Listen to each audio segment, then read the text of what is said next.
What is up, my friends? How y'all doing? This is your boy Sosa Points coming at you with the Spider-Man brand new day early screening movie review. Now, we're gonna get right to the spoilers, and because everybody's basically come out with their own movie review, and I was not one of the first ones to be able to see it.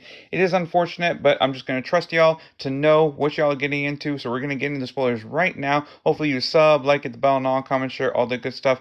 After I also tell you what I just generally thought about the movie, I thought it was safe.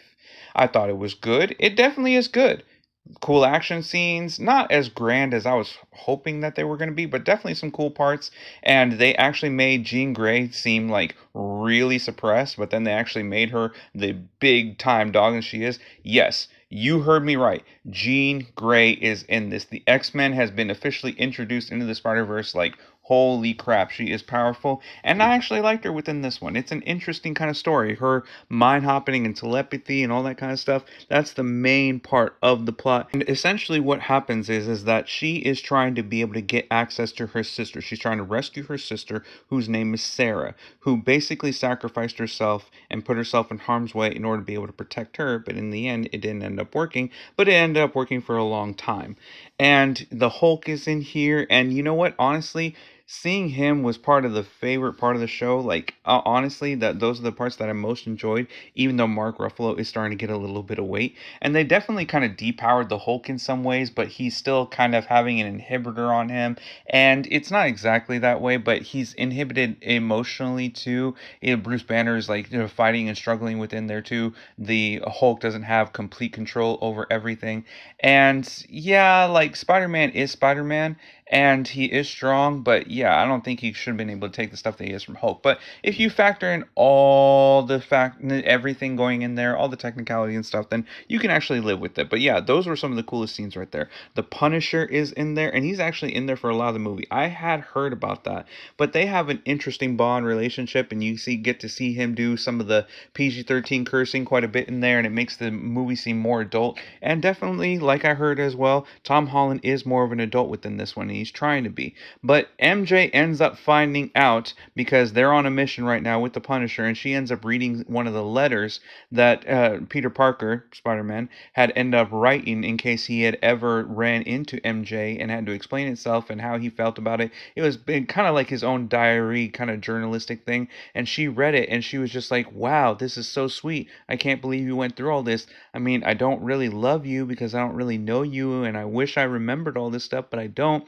I'm sorry, but that's just the reality of the situation. But she's going to end up falling for him more anyway as the time progresses. But yeah, they meet at the college and they're trying to figure out how Mark Ruffalo and the Hulk to be able to have a Spider-Man be able to suppress his powers, because he is basically turning into an adult arachnid and he's starting to get more mature adult powers. He's getting way stronger, way beefier. Like, but the problem is that he's also getting way more careless. He's not caring nearly as much about morality and being able to protect other people. He's just protecting himself and just bulldozing everyone who might get in his way and being rather harsh and cruel about things.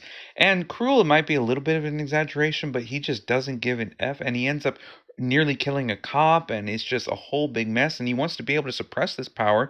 But the Hulk very well points out that, yeah, maybe this is how you're supposed to be. And in the end, he ends up being able to mix up both his personality, his moral side, the one that's under control, just kind of just like the Hulk, and his more powerful side. So basically, Spider-Man is becoming a Spider-Man type Hulk thing, which is going to be super scary. They don't really elaborate too much on, this other alter ego personality side of him. I wish they did. They end up spending more time on Ned and the relationship between Peter Parker and MJ and stuff, and it's sweet, it's good, it's emotional, but I wish they had spent more time with the Hulk. I wish they had spent more time and basically any other parts of the movie, which are good. And once again, you can go and check out the post-credit scene. I'm not going to go over the post-credit scene. There will be a short link in the description, first comment. You got to help me make some money right here. I very much appreciate y'all very much. I love each and every one of you. Anyways, yeah, it's pretty good. It's safe. Like it's good. Don't get me wrong. I wanted more, expected more, but they really want to be able to make money with this movie. And definitely the diversity is done in the right way, even though it's still very apparent what they're doing. But the bad guy, the person of color and stuff. So they try to mix it up. They give to both sides and stuff. They try to be fair. So you know what? I'm all for that. I'd rather just keep it out of it entirely.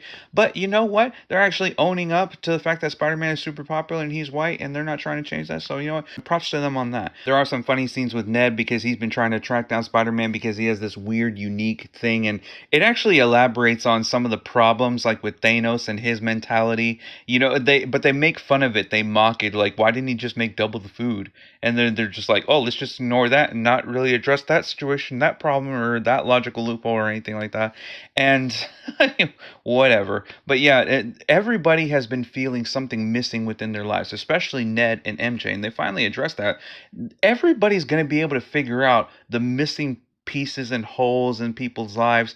And if Ned can figure out a way to be able to track down Spider-Man, even though he's not very good at doing it, but he still is dedicated to it and he does know some of what he's doing, then everyone else is going to be able to figure that out. And they just kind of ignore that plot point, that plot hole, better yet, of the story of why everyone is not able to figure things out if they're able to. The internet is a thing and people are definitely going to be able to come together to be able to wrap this all up and beat it. But yeah, it's good. Now, like I said, the action scenes are especially good. Jean Grey ends up basically taking over the whole city, and who knows what they're going to do with that, and the X-Men from now on and stuff like that. But we get to have a flashback with Peter Parker and his auntie, who is now the new person, the new owner of the line. With great power comes great responsibility, and she's not really too much in there, but they have a lot of mentality stuff, and you get to see the swordsman, and they put up a pretty good fight. And Peter Parker's new powers, this new adult Spider-Man, like, holy crap, he is super powerful. Like, when I said he's beefed up, like, y'all have no idea. He's like 2 levels above. He's like 2-3 times more powerful than what he was before. So this is not no small thing. In order for him to be able to keep up with the X-Men, he's going to absolutely need to be able to do that, and the Hulk and everything especially. But yeah, there's not too much to tell. It's pretty simple. Like, and there's humor in there. There's lots of Marvel humor, but honestly, a lot of it seems really forced. There were some good moments where I laughed and was genuinely amused. Probably anywhere from at least like 4 to 5 to 7 parts. But the rest of them just kind of feel cringe and goofy, and it just doesn't work for me in my opinion. But that's just my personal opinion. I know there's going to be lots of people who are happy about it. There was some people who clapped afterwards, but the majority were just kind of like, okay, cool, I liked it. Yeah, that was awesome. And they're going to be excited to be able to see the new Doomsday one. And Spider-Man's going to be in there, and it's going to be pretty cool. I think that he should have a good role with this, to see his new powers really come to fruition, and I'm sure he's going to be able to give Mr. Doomsday, RDJ himself, a really hard time, and I'm all for it. But if you saw it early, then I cannot wait to see what y'all's feedback is, and you can always come back to this. You can come back and see it, and let me know if y'all agree, disagree. Like I said before a million times, please smash that thumbs up, like button, leave a comment, support the mess up YouTube grandma, share this around with everybody that you know, and follow me on my social media platforms. I'm going to leave that rumble in there, that mumble. Links will be in the description and first comment too. Check out the rest of my channel too. There's something on here for everybody. Like the movie review for Odyssey, which was just an interesting little debacle. I like some aspects of the movie, but just some of the other ones were just and the more I thought about it, the more it just people have done better breakdowns than me about it. But yeah, I just had to be able to get that side point in there. But make sure you join my memberships too, or you can join my Luncles, more preferably. It's actually cheaper. I get more money than that, and you be able to get all access to all sorts of great fights like Dragon Ball Z, Baki on Netflix, Kengan Ashura, Invincible, anything that I find fancy on there. Ragnarok is going to be up on there, and it's perfect edits, and it's definitely worth your time. So just your consideration would be highly appreciated. Even though I was recently deleted by Google for winning a lawsuit against them with Warner Brothers, and it's just a whole big mess. But yeah, I'll be updating more on that on y'all. Social media platforms will also be linked in the description, first comment, like Facebook, Rumble, Twitter, Instagram, TikTok, Bitchute, Odyssey, X, and Rumble, the most important ones right now. Once again, linked, and there should be those tabs coming up on the screen right now of other content I think you'll enjoy. And yeah, that's enough for your ranting. I'll happily answer any questions that y'all have, and especially in regards to spoilers, so make sure you watch out for that one. And yeah, that's basically it. Peace out, my friends. Y'all have a wonderful rest of the day. They're eating the dogs, they're eating the cats. Eat the cat, eat Eat the cat. They're eating the cats. They're eating the dogs. Eat the cat. Eat the